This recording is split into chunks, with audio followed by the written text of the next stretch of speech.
기도하겠습니다. 좋으신 아버지 하나님, 오늘도 저희들에게 이 아침의 시간을 허락하여 주시고 또 깨어서 주님의 말씀을 묵상하며 이 하루를 출발할 수 있게 하시니 감사를 드립니다.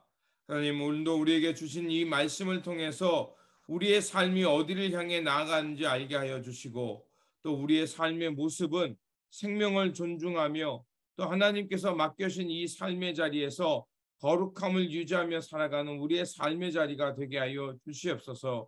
우리 구주 예수 그리스도의 이름으로 기도드립니다. 아멘. 오늘 우리에게 주신 말씀은 신명기 22장입니다. 본문 읽기는 22장 1절에서 12절입니다.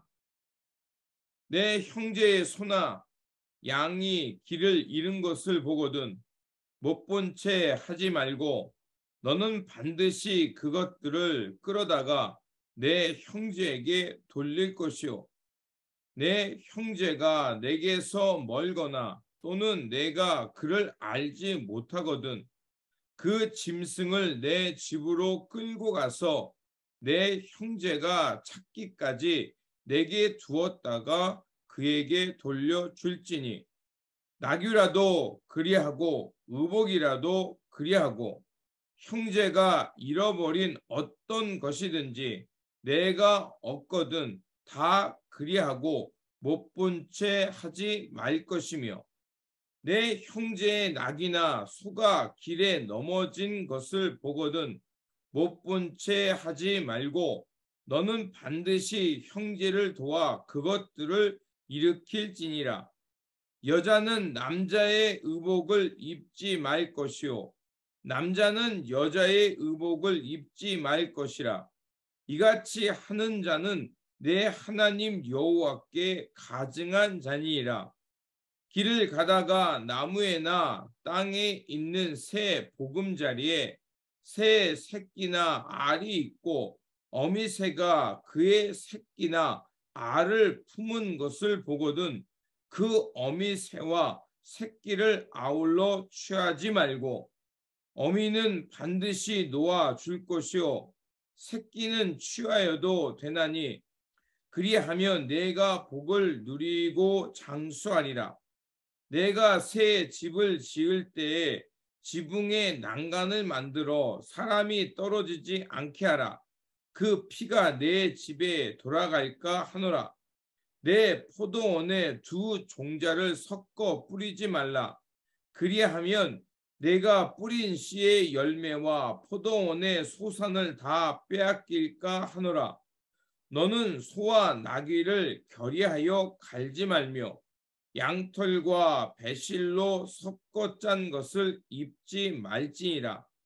너희는 너희가 입은 겉옷에 내 귀에 술을 만들지니라. 아멘. 신명기 21장은 그 십계명의 6번째 관련된 조항인 그 살인의 문제를 다루고 있다면 신명기 22장은 이제 공동체 안에서 있어야 할 윤리적이고 도덕적인 문제를 다루고 있습니다. 그래서 각종 사례들이 나오는데 특별히 형제의 소중한 물건들을 존중하고 잃어버린 자의 심정을 헤아리면서 잘 보관했다가 찾아주라는 것입니다. 그리고 결혼에 관련된 사항들을 얘기해주고 그리고 이제 특별히 이제 그 여성의 권리를 박탈하거나 여성의 그 억울한 누명을 씌워서 그 여성을 학대하는 일들을 금지하는 것을 볼 수가 있습니다. 오늘 본문은 하나님의 거룩한 백성들이 어떠한 모습으로 살아가야 하는지 그런 그 거룩한 삶에 대한 말씀입니다. 첫 번째, 이웃에 관한 그 율법입니다. 율법이라는 것은 하나님께서 우리를 억압하기 위해 주신 법이 아니라 실정법입니다. 즉 하나님을 사랑하면서 이웃을 사랑하는 삶이 어떻게 이루어지는가 우리 삶 속에서 그 법을 지킴으로 드러나는 그 실정법입니다. 그래서 한마디로 이러면 하나님의 복은 결국 그 다른 사람들에게 유익을 주는 삶을 살게 하는 것입니다. 그래서 오늘 본문은 이웃의 어려움을 발견했을 때 그것을 못 본 채 하지 말고 자기 일처럼 돌봐주라는 것입니다. 또한 이웃의 잃어버린 물건을 발견했을 때 그것을 자기의 물건처럼 잘 돌봐주다가 그 형제에게 돌려주는 것, 그것이 바로 그 하나님의 거룩한 백성의 삶의 모습이라는 것입니다. 그리고 두 번째로 정결함과 순수성을 지키라고 말합니다. 하나님은 모든 생물을 다 창조하셨고 그 창조의 섭리 가운데 이 땅에 살게 하셨습니다. 그렇게 하나님께서 만든 이 피조 세계는 하나님의 섭리 가운데 이루신 질서가 있습니다. 그렇게 사람은 이 창조물과 함께 살아갈 때 그 질서를 파괴하거나 하나님께서 만든 섭리를 파괴해서는 안 된다는 것입니다. 또한 5절에서는 일반적으로 남녀의 차이가 모호한 일들을 하지 말라는 것입니다. 특별히 하나님께서는 남자에게 맡은 남자의 역할이 있고 여자에게는 여자의 역할이 따로 있다는 것을 분리하며 말씀합니다. 그렇게 이런 혼합주의나 잘못된 이런 생활 방식이나 의식을 통해서 이제 이웃의 즉 이웃 가나안 땅의 잘못된 풍습을 닮아가지 말고 하나님의 거룩한 백성으로서 이렇게 순수함과 정결함을 지켜내기를 원하셨던 것입니다. 그리고 자비와 순결에 대한 삶을 말합니다. 만약에 우리가 어떤 것을 취해야 할 때, 양식으로 취해야 할 때, 그 양식을 취할 때 어미와 새끼를 동시에 다 취하지 말라는 것입니다. 만약에 어미가 알을 품거나 새끼를 품고 있다면 그 어미새는 남겨두고 그 새끼새만 양식으로 취할 수 있다는 것입니다. 이처럼 하나님께서는 그 창조의 섭리 속에서 살아갈 때 그 생명을 통해서 우리가 생명을 유지해 갈 때 착취나 그것을 그 하나님께서 그 만드신 세계에 그것들에 의해서 해치거나 그 폭력을 가하지 않도록 이렇게 사는 삶을 가르쳐 주셨습니다. 바로 이런 것은 서로가 이런 생명을 때로는 우리가 다른 동물의 생명을 가져와야 되지만 그 돌봄과 그 생명의 소중함을 알고 그것들을 취하라고 말하고 있습니다. 또한 8절에서는 지붕을 짓다가 그 난간을 만들어서 그 일꾼이 떨어져 죽는 그런 일들이 너의 그 가문 가운데 있지 않도록 주님께서 이렇게 안전장치를 만드는 것을 볼 수 있습니다.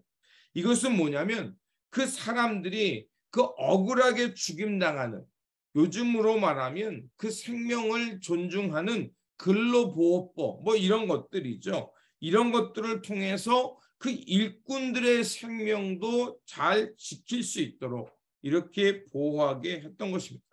바로 이런 실정법, 이런 율법은 결국 우리가 생명을 아끼고 돌보는 것, 이웃의 생명과 재산을 소중히 여기며 살아가는 하나님의 마음이 담겨져 있는 것을 볼 수가 있습니다.